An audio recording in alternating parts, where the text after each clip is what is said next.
त्र्यशीतितमः सर्गः। तच्छ्रुत्वा भाषितं तस्य रामस्याक्लिष्टकर्मणः द्वास्थः कुमारा बाहूय राघवाय न्यवेदयत्। दृष्ट्वा तु राघवः प्राप्ता बुभौ भरतलक्ष्मणौ परिष्वज्य ततो रामो वाक्यमेतदुवाचः। कृतं मया यथा तथ्यं द्विजकार्यमनुत्तमं धर्मसेतुमथो भूयः कर्तुमिच्छामि राघवौ। अक्षयश्चाव्ययश्चैव धर्मसेतुर्मतो मम धर्मप्रवचनं चैव सर्वपापप्रणाशनम्। युवाभ्यामात्मभूताभ्यां राजसूयमनुत्तमम् सहितो यष्टुमिच्छामि तत्र धर्मस्तु शाश्वतः। इष्ट्वा तु राजसूयेन मित्रः शत्रुनिवर्हणः सुहृतेन सुयज्ञेन वरुणत्वमुपागमत्। सोमश्च राजसूयेन इष्ट्वा धर्मेण धर्मवित् प्राप्तश्च सर्वलोकेषु कीर्तिं स्थानं च शाश्वतम्। अस्मिन्नहनि यच्छ्रेयश्चिन्त्यतां तन्मया सह हितं चायति युक्तं च प्रयतौ वक्तुमर्हतः। श्रुत्वा तु राघवस्यैतत् वाक्यं वाक्यविशारदः भरतः प्राञ्जलिर्भूत्वा वाक्यमेतदुवाचः। त्वयि धर्मः परः साधो त्वयि सर्वा वसुन्धरा प्रतिष्ठिता महाबाहो यशश्चामितविक्रमः। महीपालाश्च सर्वे त्वां प्रजापतिमिवामराः निरीक्षन्ते महात्मानं लोकनाथं यथा वयम्। पुत्राश्च पितृवद् राजन् पश्यन्ति त्वां महाबल पृथिव्या गतिभूतोऽसि प्राणिनामपि राघव। स त्वमेवं विधं यज्ञ माहर्तासि कथं नृप पृथिव्यां राजवंशानां विनाशो यत्र दृश्यते। पृथिव्यां ये च पुरुषा राजन् पौरुषमागताः सर्वेषां भविता तत्र संक्षयः सर्वकोपजः। सर्वं पुरुषशार्दूल गुणैरतुल विक्रम पृथिवीं नार्हसे हन्तुं वशे हि तव वर्तते। भरतस्य तु तद्वाक्यं श्रुत्वामृतमयं यथा प्रहर्षमतुलं लेवे रामः सत्यपराक्रमः।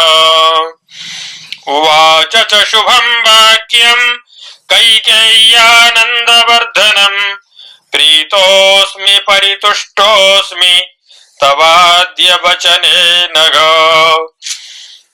इदं वचनमक्लीबं त्वया धर्मसमागतं व्याहृतं पुरुषव्याघ्र पृथिव्याः परिपालनम्। एष्यदस्मदभिप्रायात् राजसूयात् क्रतूत्तमात् निवर्तयामि धर्मज्ञ तव सुव्याहृतेन च। लोकपीडाकरं कर्म न कर्तव्यं विचक्षणैः बालानां तु शुभं वाक्यं ग्राह्यं लक्ष्मणपूर्वज। तस्मात् शृणोमि ते वाक्यं साधुयुक्तं महाबल इत्यार्षे श्रीमद् रामायणे वाल्मीकीये आदिकाव्ये उत्तरकाण्डे 83तमः सर्गः। अथ 84तमः सर्गः। तथोक्तवति रामे तु भरते च महात्मनि लक्ष्मणोऽथ शुभं वाक्यमुवाच रघुनन्दनम्। अश्वमेधो महायज्ञः पावनः सर्वपाप्मनाम् पावनस्तव दुर्धर्षो रोचतां रघुनन्दन।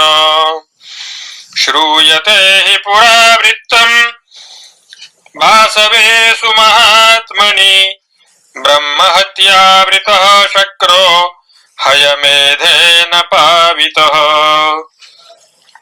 पुरा किल महाबाहो देवासुरसमागमे वृत्रो नाम महानासीत् दैतेयो लोकसम्मतः। विस्तीर्णो योजनशत मुच्छ्रितस्त्रिगुणं ततः अनुरागेण लोकान् स्त्रीन् स्नेहात् पश्यति सर्वतः। धर्मज्ञश्च कृतज्ञश्च बुद्ध्या च परिनिष्ठितः शशास पृथिवीं स्फीतां धर्मेण सुसमाहितः। तस्मिन् प्रशासति तदा सर्वकामदुघामही रसवन्ति प्रसूनानि मूलानि च फलानि च। अकृष्टपच्या पृथिवी सुसम्पन्ना महात्मनः स्वराज्यं तादृशं भुङ्क्ते स्फीतमद्भुतदर्शनम्। तस्य बुद्धिः समुत्पन्ना तपः कुर्यामनुत्तमम् तपो हि परमं श्रेयः सम्मोहमितरत् सुखम्। स निक्षिप्य सुतं ज्येष्ठं पौरेषु मधुरेश्वरम् तप उग्रं समातिष्ठन् तापयन् सर्वदेवताः। तपस्तप्यति वृत्रे तु वासवः परमार्थवत् विष्णुं समुपसंक्रम्य वाक्यमेतदुवाचः। तपस्यता महाबाहो लोकाः सर्वे विनिर्जिताः बलवान् स हि धर्मात्मा नैनं शक्ष्यामि शासितुम्। यद्यसौ तपातिष्ठेत् भूय एव सुरेश्वर यावल्लोका धरिष्यन्ति तावदस्य वशानुगाः।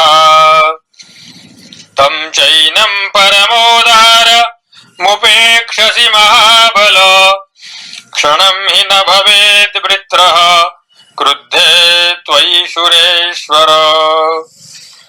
यदा हि प्रीतिसंयोगं त्वया विष्णो समागतः तदा प्रभृति लोकानां नाथत्वमुपलब्धवान्।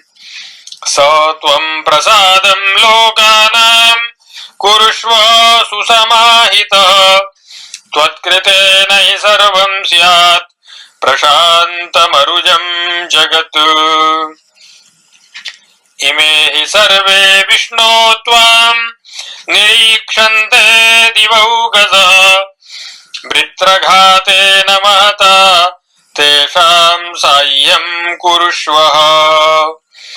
त्वया हि नित्यशः साह्यं कृतमेषां महात्मनाम् असह्यमिदमन्येषा मगतीनां गतिर्भवान्।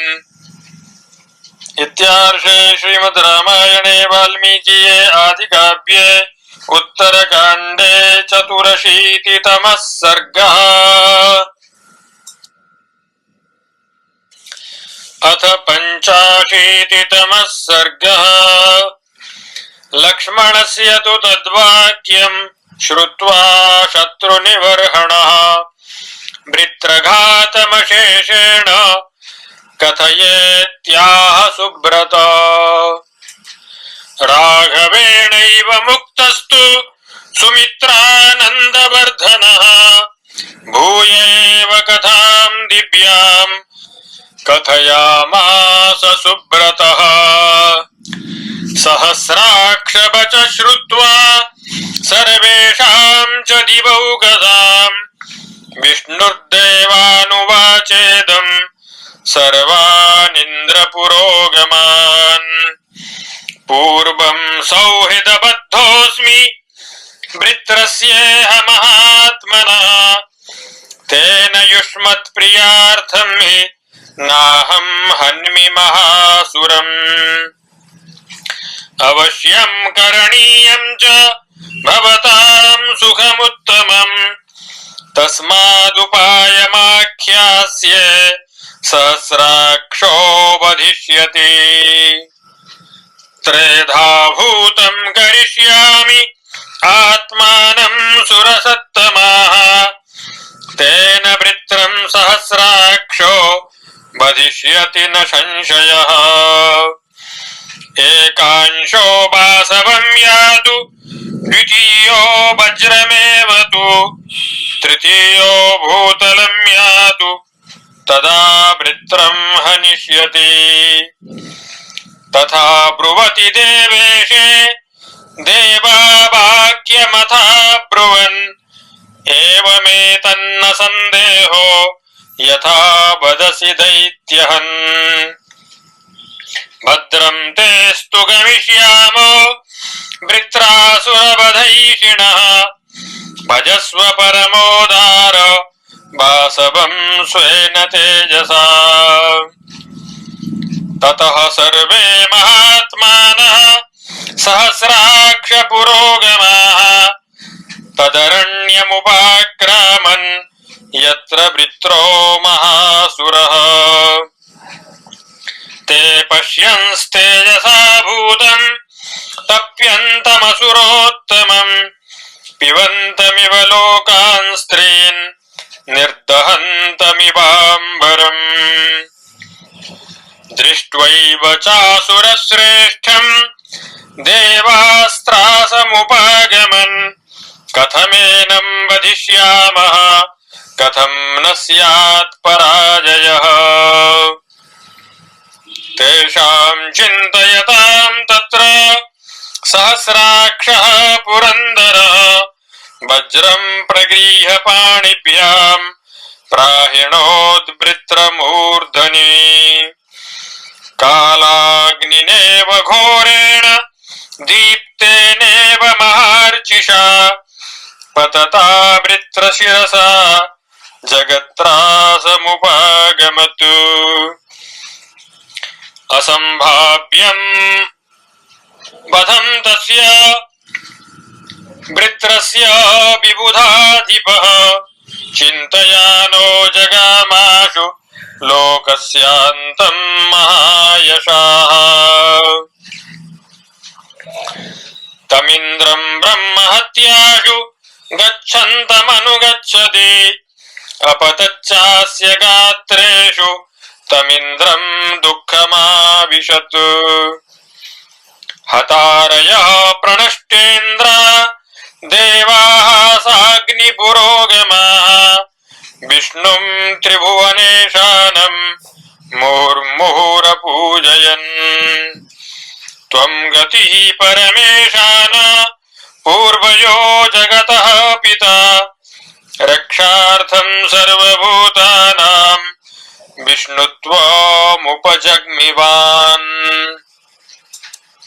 हतश्चायं त्वया पित्रो ब्रह्महत्या च वासवं बाधते सुरशार्दूल मोक्षं तस्य विनिर्दिश तेषां तद्वचनं श्रुत्वा देवानां विष्णुरब्रवीत् मामेव यजतां शक्रः पावयिष्यामि वज्रिणम् पुण्येन हयमेधेन मामिष्ट्वा पाकशासनः पुनरेष्यति देवानामिन्द्रत्वमकुतो भयः एवं सन्दिश्यतां वाणीं देवानां चामृतोपमाम् जगाम विष्णुर्देवेशः स्तूयमानस्त्रिविष्टपम्। इत्यार्षे श्रीमद् रामायणे वाल्मीकिये आदिकाव्ये उत्तरकाण्डे 85तमः सर्गः।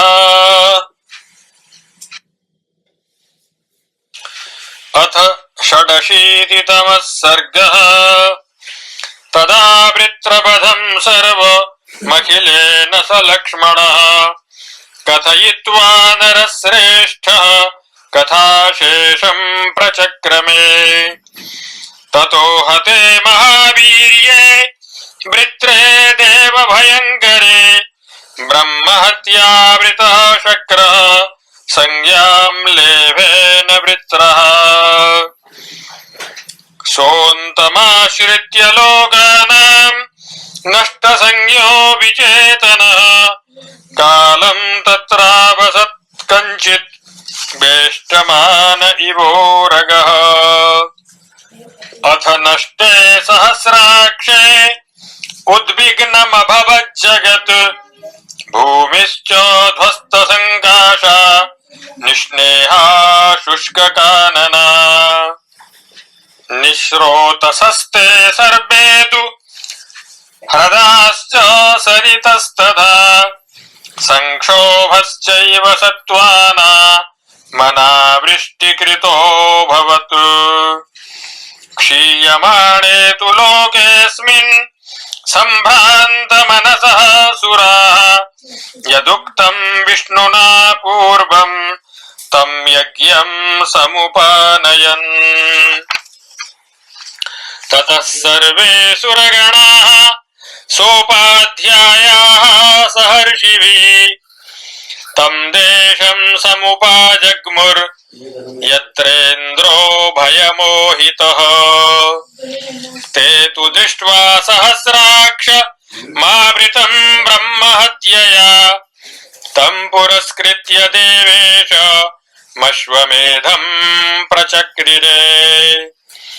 ततोऽश्वमेधासु महान् महेन्द्रस्य महात्मनः बव्रिते ब्रह्महत्यायाः पावनार्थं नरेश्वर। ततो यज्ञे समाप्ते तु ब्रह्महत्या महात्मनः अभिगम्याब्रवीद्वाक्यं क्व मे स्थानं विधास्यथ। ते तामूचुस्ततो देवास्तुष्टाः प्रीतिसमन्विताः चतुर्धा बिभजात्मानमात्मनैव दुरासदे। देवानां भाषितं श्रुत्वा ब्रह्महत्या महात्मनां सन्ददौ स्थानमन्यत्र वरयामास दुर्वसा।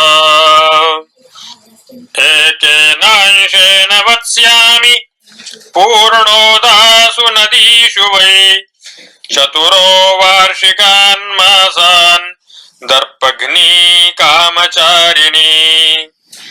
भूम्यामहं सर्वकाल मेकेनांशेन सर्वदा वशिष्यामि न सन्देह सत्येनैतद्ब्रवीमि वः। योऽयमंशस्तृतीयो मे स्त्रीषु यौवनशालिषु त्रिरात्रं दर्पपूर्णासु वशिष्ये दर्पघातिनी। हन्तारो ब्राह्मणान्ये तु मृषा पूर्वमदूषकान् तांश्चतुर्थेन भागेन संश्रयिष्ये सुरर्षभाः।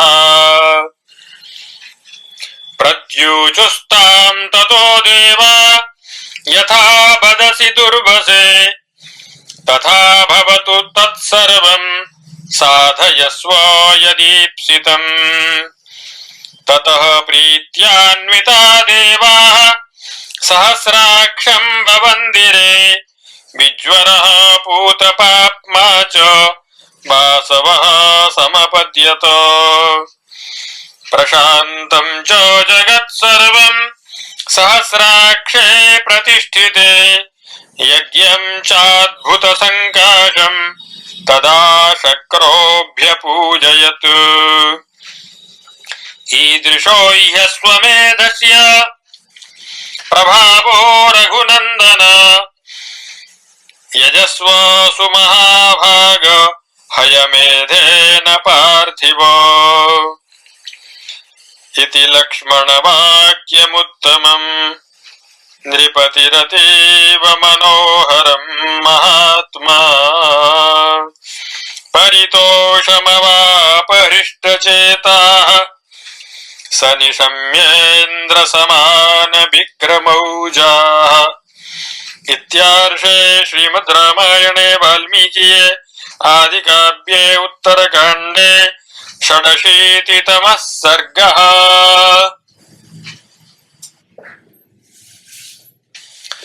अथ सप्ताशीतितमः सर्गः। तच्छ्रुत्वा लक्ष्मणेनोक्तं वाक्यं वाक्यविशारदः प्रत्युवाच महातेजः प्रहसन् राघवो वचः एवमेव नरश्रेष्ठ यथा वदसि लक्ष्मण वृत्रघातमशेषेण बाजिमेधफलं च यत् श्रूयते हि पुरा सौम्य कर्दमस्य प्रजापतेः पुत्रो बाहुश्वरः श्रीमानिलो नाम सुधार्मिकः स राजा पृथिवीं सर्वां वशे कृत्वा महायशः राज्यं चैव नरव्याघ्र पुत्रवत् पर्यपालयत् सुरैश्च परमोदारैर्दैतेयैश्च महाधनैः नागराक्षसगन्धर्वैर्यक्षैश्च सुमहात्मभिः पूज्यते नित्यशः सौम्य भयार्तैर्रघुनन्दन अविभ्यंश्च त्रयो लोकाः सरोषस्य महात्मनः स राजा तादृशोऽप्यासीत् धर्मे वीर्ये च निष्ठितः बुद्ध्या च परमोदारो बाल्लीकेशो महायशाः स प्रचक्रे महाबाहुर्मृगयां रुचिरे वने चैत्रे मनोरमे मासे सभृत्य बलवाहनः प्रजघ्ने स नृपोरण्ये मृगान् शतसहस्रशः हत्वैव तृप्तिर्नाभूच्च राज्ञस्तस्य महात्मनः नानामृगाणामयुतं बध्यमानं महात्मना यत्र जातो महासेन स्तं देशमुपचक्रमे तस्मिन् प्रदेशे देवेशः शैलराजसुतां हरः रमयामास दुर्धर्षः सर्वैरनुचरैः सह कृत्वा स्त्रीरूपमात्मान मुमेशो गोपतिध्वजः देव्याः प्रियचिकीर्षो संस्तस्मिन् पर्वत निर्झरे यत्र यत्र वनोद्देशे सत्त्वाः पुरुषवादिनः वृक्षाः पुरुषनामानस्ते सर्वे स्त्रीजना भवन् यच्च किञ्चन तत्सर्वं नारीसंज्ञं बभूवः एतस्मिन्नन्तरे राजा स इलः कर्दमात्मजः निघ्नन् मृगसहस्राणि तं देशमुपचक्रमे तं दृष्ट्वा स्त्रीकृतं सर्वं सभ्यालमृगपक्षिणम् आत्मानं स्त्रीकृतं चैव सानुगं रघुनन्दन तस्य दुःखं महच्चासीत् दृष्ट्वात्मानं तथा गतम् उमापतेश्च तत्कर्म ज्ञात्वा त्रासमुपागमत् ततो देवं महात्मानं शितिकण्ठं कपर्दिनम् जगाम शरणं राजा सभृत्य बलवाहनः ततः प्रहस्य वरदः सह देव्या महेश्वरः प्रजापतिसुतं वाक्यमुवाच वरदः स्वयम् उत्तिष्ठोत्तिष्ठ राजर्षे कार्दमेय महाबलो पुरुषत्वमृते सौम्य वरं वरय सुब्रत ततः स राजा शोकार्तः प्रत्याख्यातो महात्मना स्त्रीभूतोऽसौ न जग्राह भरमन्यं सुरोत्तमात् ततः शोकेन महता शैलराजसुतां नृपः प्रणिपत्य उमां देवीं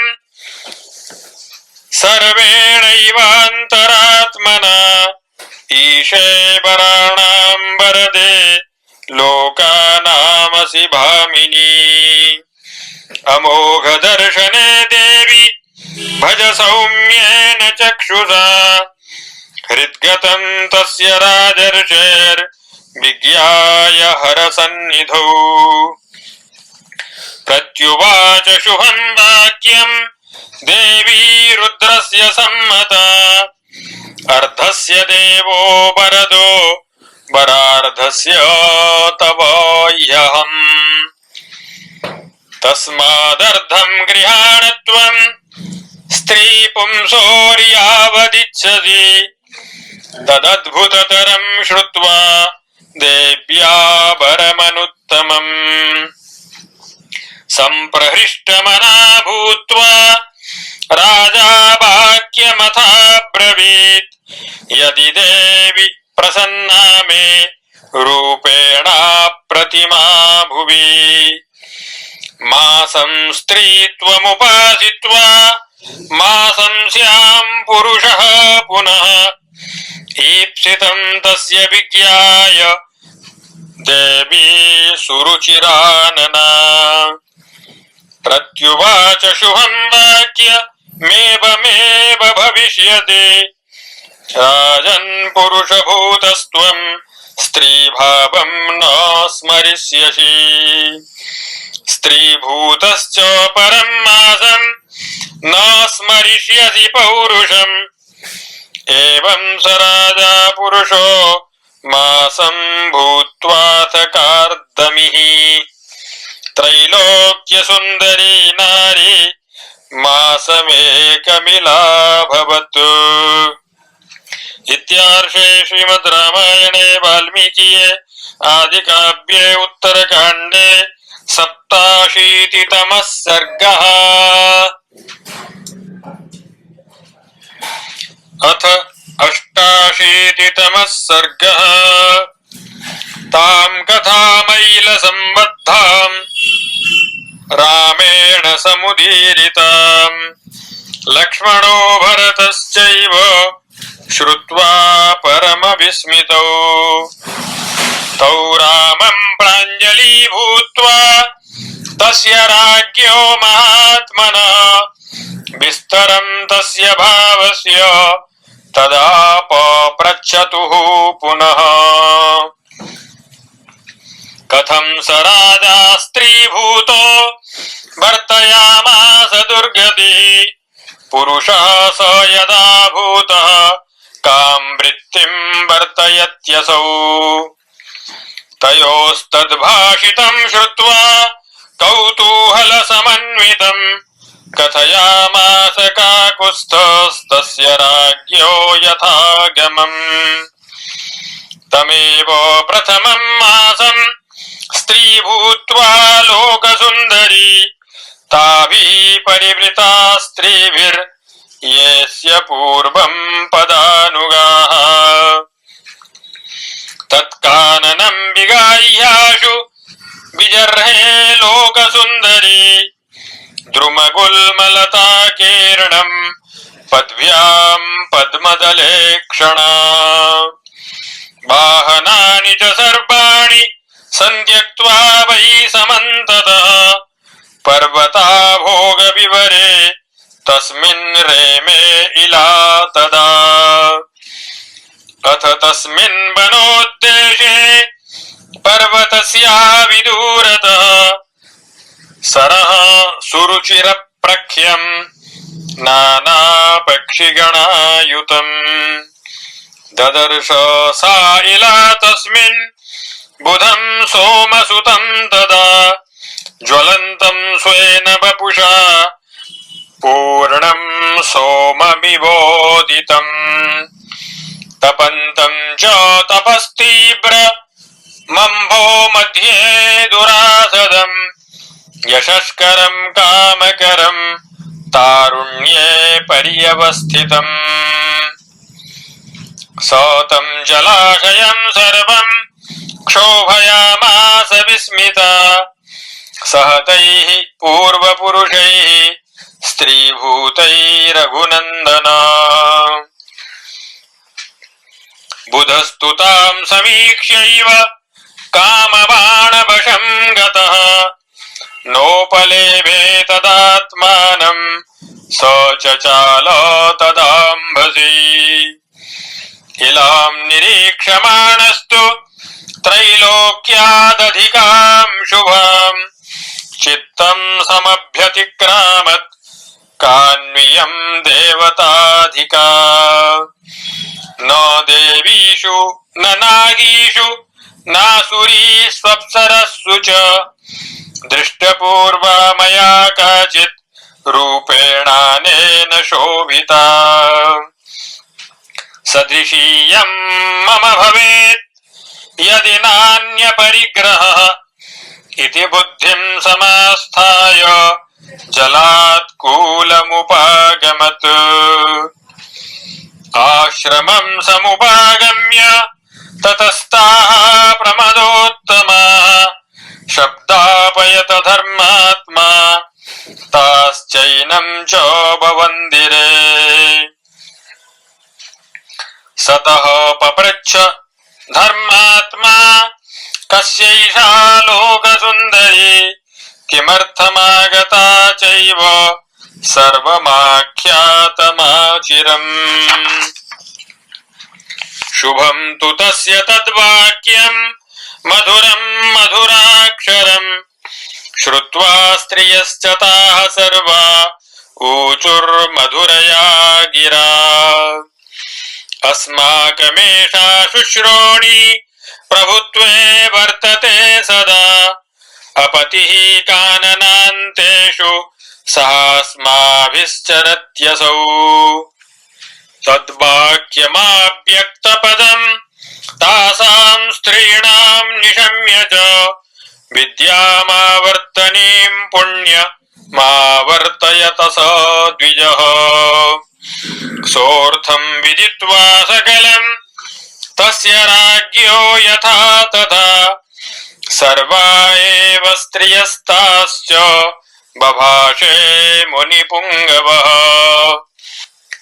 अत्र किं पुरुषीर्भूत्वा शैलरोधसि वत्स्यथ आवासस्तु गिरावस्मिन् शीघ्रमेव विधीयताम् मूलपत्रफलैः सर्वा वर्तयिष्यथ नित्यदा स्त्रियः किं पुरुषान्नाम भर्तॄन् समुपलप्स्यथ ताः श्रुत्वा सोमपुत्रस्य स्त्रियः किं पुरुषीकृताः उपासाञ्चक्रिरे शैलं बध्वस्ता बहुलास्तदा। इत्यार्षे श्रीमद् रामायणे वाल्मीकिये आदिकाव्ये उत्तरकाण्डे 88तमः सर्गः। अथ 89तमः सर्गः। श्रुत्वा किं पुरुषोत्पत्तिं लक्ष्मणो भरतस्तथा आश्चर्यमिति च ब्रूता मुभौ रामं जनेश्वरम्। अथ रामः कथामेतां भूय एव महायशाः कथयामास धर्मात्मा प्रजापतिसुतस्य वै। सर्वास्ताभिहृता दृष्ट्वा किन्नरीर्षिषत्तमः उवाच रूपसम्पन्नां तां स्त्रियं प्रहसन्निव।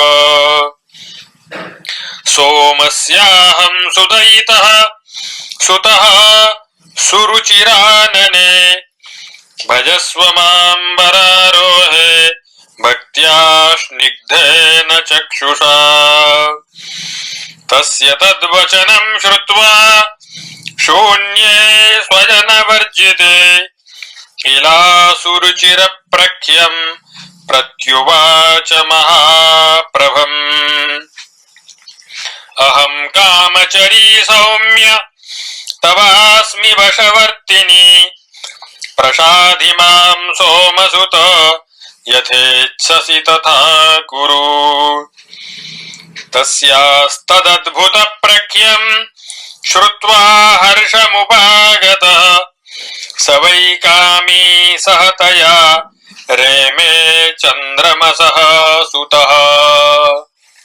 बुधस्य माधवो मासस्तामिलां रुचिराननां गतो रमयतोऽत्यर्थं क्षणवत्तस्य कामिनः। अथ मासे तु सम्पूर्णे पूर्णेन्दुसदृशाननः प्रजापतिसुतः श्रीमान् शयने प्रत्यबुध्यत। सोपश्यत् सोमजं तत्र तपन्तं सलिलाशये ऊर्ध्वबाहुं निरालम्बं तं राजा प्रत्यभाषत। भगवन् पर्वतं दुर्गं प्रविष्टोऽस्मि सहानुगः न च पश्यामि तत्सैन्यं क्व नु ते मामका गताः। तच्छ्रुत्वा तस्य राजर्षेर्नष्टसंज्ञस्य भाषितम् प्रत्युवाच शुभं वाक्यं सान्त्वयन् परया गिरा। अश्मवर्षेण महता भृत्यास्ते विनिपातिताः त्वं चाश्रमपदे सुप्तो वातवर्षभयार्दितः। समाश्वसी भद्रं ते निर्भयो विगतज्वरः फलमूलाशनो वीरो निवसेह यथा सुखम्। स राजा तेन वाक्येन प्रत्याश्वस्तो महामतिः प्रत्युवाच ततो वाक्यं दीनो भृत्यजनक्षयात्। त्यक्ष्याम्यहं स्वकं राज्यं नाहं भृत्यैर्विना कृतः वर्तयेयं क्षणं ब्रह्मन् समनुज्ञातुमर्हसि। सुतो धर्मपरो ब्रह्मन् ज्येष्ठो मम महायशः शशबिन्दुरिति ख्यातः स मे राज्यं प्रपत्स्यते। न हि शक्ष्याम्यहं हित्वा भृत्यदारान् सुखान्वितान् प्रतिवक्तुमहातेजः किञ्चिदप्यशुभं वचः। तथा ब्रुवति राजेन्द्रे बुधा परममद्भुतम् सान्त्वपूर्वमथोवाच वासस्तह्यरोचताम्। न सन्तापस्त्वया कार्यः कार्दमेय महाबल संवत्सरोषितस्येह कारयिष्यामि ते हितम्। तस्य तद्वचनं श्रुत्वा बुधस्याक्लिष्टकर्मणः वासाय विदधे बुद्धिं यदुक्तं ब्रह्मवादिना। मासं स्त्री तदा भूत्वा रमयत्यनिशं सदा मासं पुरुषभावेन धर्मबुद्धिं चकार सः। ततः सा नवमे मासि इला सोमसुतात् सुतं जनयामास शुश्रोणि पुरूरवसमूर्जितम्। जातमात्रे तु शुश्रोणि पितुर्हस्ते न्यवेशयत् बुधस्य समवर्णं च इला पुत्रं महाबलम्। बुधस्तु पुरुषीभूतं स वै संवत्सरान्तरम् कथाभिरमयामास धर्मयुक्ताभिरात्मवान्। इत्यार्षे श्रीमद् रामायणे वाल्मीकिये आदिकाव्ये उत्तरकाण्डे 89तमः सर्गः। अथ 90तमः सर्गः। तथोक्तवति रामेतु तस्य जन्म तदद्भुतम्। उवाच लक्ष्मणो भूयो भरतश्च महायशाः। इलासा सोमपुत्रस्य संवत्सरमथोषिता। अकरोत् किं नरश्रेष्ठ तत्त्वं शंसितुमर्हसि। तयोस्तद्वाक्यमाधुर्यं निशम्य परिपृच्छतोः रामः पुनरुवाचेमां प्रजापतिसुते कथाम्। पुरुषत्वगते शूरे बुधा परमबुद्धिमान् संवर्तं परमोदार माजुहाव महायशाः। च्यवनं भृगुपुत्रं च मुनिं चारिष्टनेमिनं प्रमोदनं मोदकरं ततो दुर्वाससं मुनिम्। एतान् सर्वान् समानीय वाक्यज्ञस्तत्त्वदर्शनः उवाच सर्वान् सुहृदो धैर्येण सुसमाहितान्। अयं राजा महाबाहु कर्दमस्य इलः सुतः।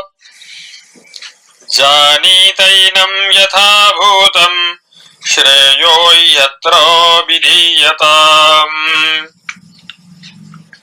तेषां संवदतामेव द्विजैः सह महात्मभिः। कर्दमस्तु महातेजास्तदाश्रममुपागमत्।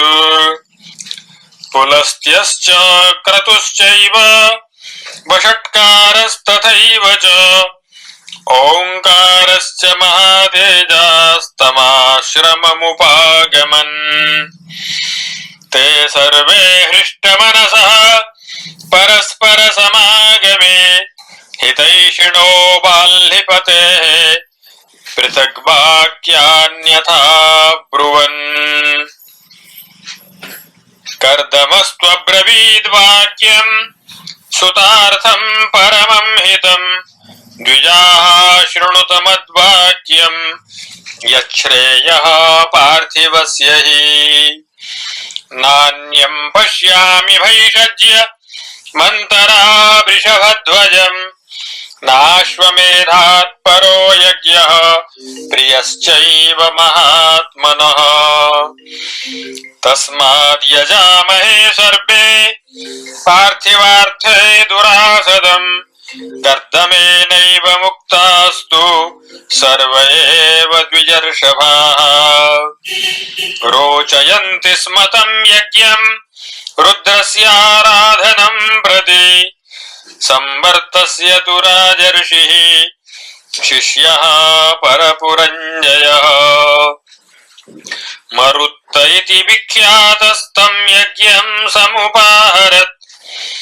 ततो यज्ञो महानासीत् बुधाश्रम समीपतः रुद्रश्च परमं तोष माजगाम महायशाः अथ यज्ञे समाप्ते तु प्रीतः परमया मुदा उमापतिर्द्विजान् सर्वा नुवाच इलसन्निधौ प्रीतोऽस्मि हयमेधेन भक्त्या च द्विजसत्तमाः अस्य बाल्यपतेश्चैव किं करोमि प्रियं शुभम् तथा वदति देवेशे द्विजास्ते सुसमाहिताः प्रसादयन्ति देवेशं यथा स्यात् पुरुषस्त्विला ततः प्रीतो महादेवः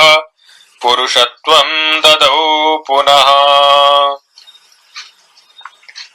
इलायै सुमहातेजा दत्त्वा चान्तरधीयत निवृत्ते हयमेधे च गते चादर्शनं हरे यथा गतं द्विजाः सर्वे ते गच्छन् दीर्घदर्शिनः राजा तु बाल्यमुत्सृज्य मध्यदेशे ह्यनुत्तमम् निवेशयामास पुरं प्रतिष्ठानं यशस्करम् शशबिन्दुश्च राजर्षिर्बाल्यं परपुरञ्जयः प्रतिष्ठाने इलो राजा प्रजापतिसुतो बली सकाले प्राप्तवान् लोक मिलो ब्राह्ममनुत्तमम्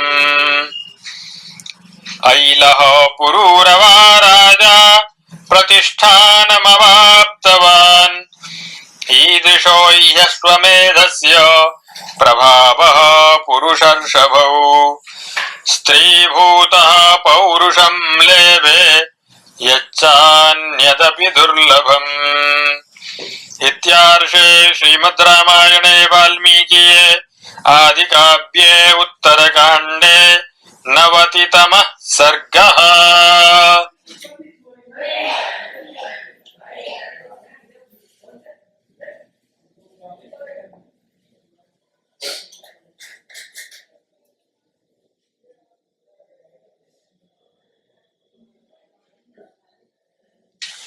अथ 91तमः सर्गः।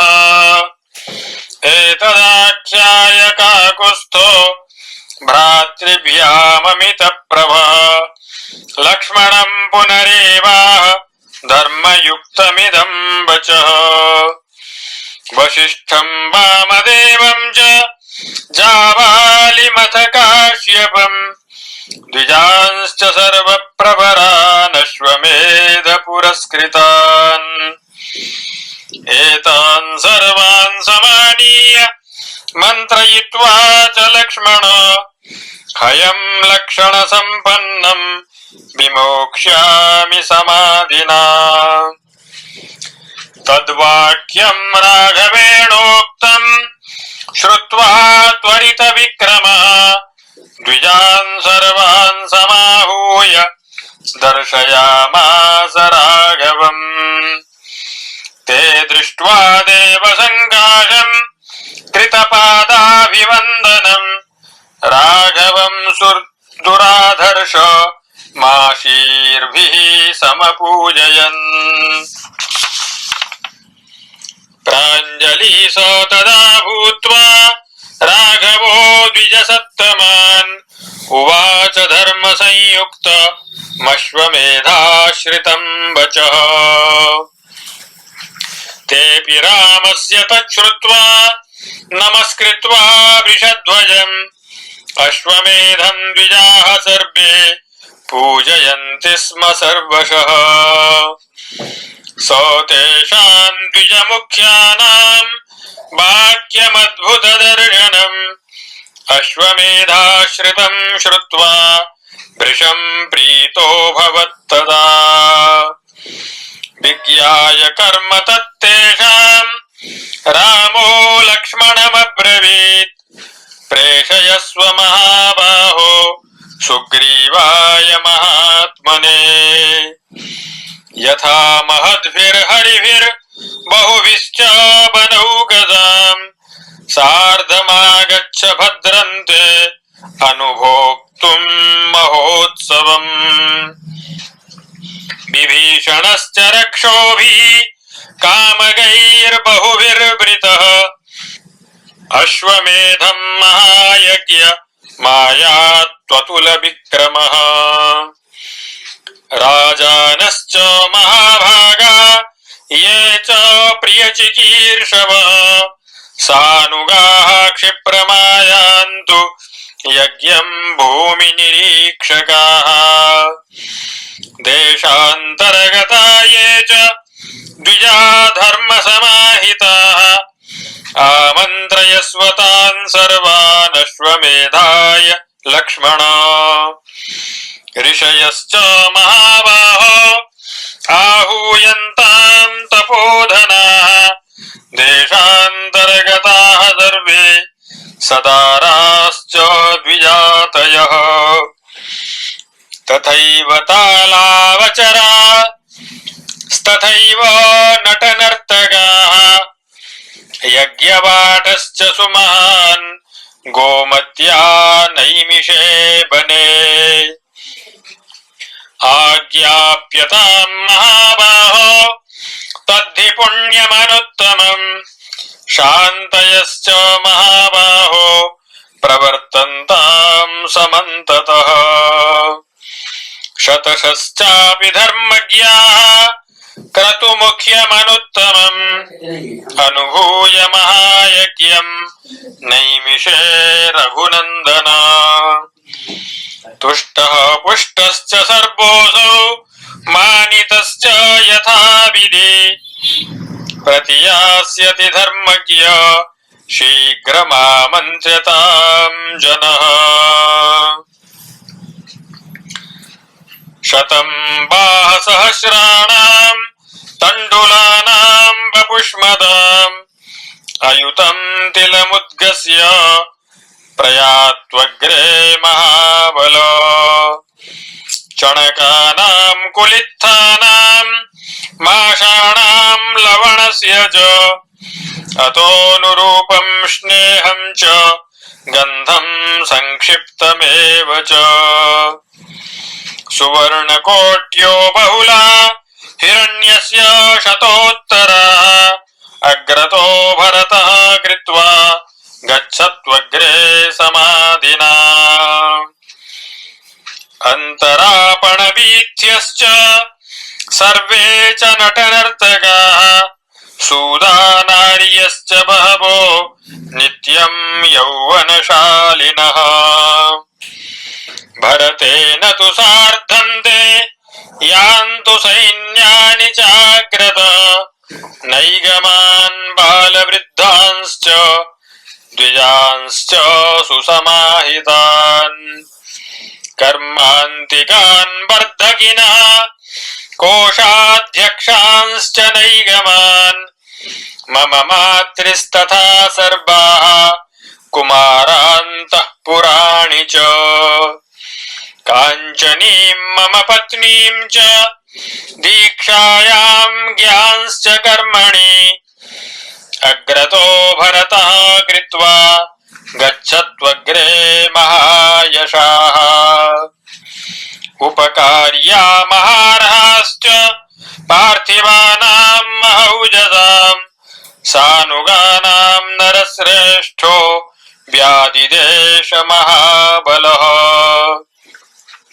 अन्नपानानि वस्त्राणि अनुगानाम् महात्मनाम् भरतः स तदा यातः शत्रुघ्न सहितस्तदा वानराश्च महात्मानः सुग्रीव सहितास्तदा विप्राणाम् प्रवराः सर्वे चक्रुश्च परिवेषणम्